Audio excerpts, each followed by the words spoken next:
অনেক ভেবেচিন্তে দেখলাম রং, রূপ এগুলো দিয়ে আসলে খুব বেশি দিন কাউকে মুগ্ধ রাখা যায় না। দিন শেষে কোয়ালিটি আর ফ্লেক্সিবিলিটি জিনিসগুলোই ফ্যাক্ট। কক্সবাজারে আমরা ঘুরতে যাই, সাজেক যাই, বান্দরবন যাই।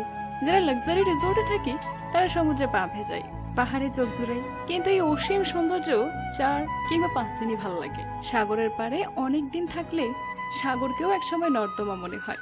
4-5 দিন পর আবার সেই নিজেদের বেডরুমে, নিজের বিছানায়, নিজের খুব সাধারণ নিজস্ব পরিবেশ ফেরত চাই। কারণ আমরা জানি ওইটাই আমাদের কমফোর্ট জোন। বিরিয়ানি আমরা সবাই ভালোবাসি, তবে ডেইলি খাইলে একদিন মনে হবে মাটি খাচ্ছি। তারপর আমরা ফিরে আসি ভাতের কাছে। বিরিয়ানির মধ্যে লাক্সারি না, তবে নেসেসিটি। লাক্সারি ফিরে, ভাত ফিরে না, কারণ নেসেসিটি। সমুদ্র, পাহাড়, বিরিয়ানি এগুলো তো উপমা।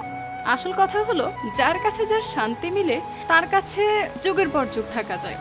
আর যার কাছে এসে কমফোর্ট পাওয়া যায় না তার কাছে শুধু মুহূর্তের সুখের জন্য যুগের পর যুগ থাকা যায় না। জীবনে এইটা হলে ভালো ছিল আর এইটা না হলে আমার চলবে না, এই দুইটা জিনিসের মাঝের ডিফারেন্সটাই লাক্সারি আর নেসেসিটি বলে।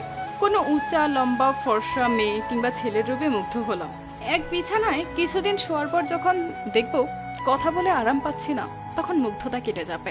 মানুষ জন্মগতভাবেই আশ্রয় চায়, ঘর চায়, শান্তির চেয়ে স্বস্তি বেশি চায়। আর সৌন্দর্য দিয়ে লাক্সারি হওয়া যায়, নেসেসিটি হতে গেলে কোয়ালিটি আর ফ্লেক্সিবিলিটি থাকা লাগে।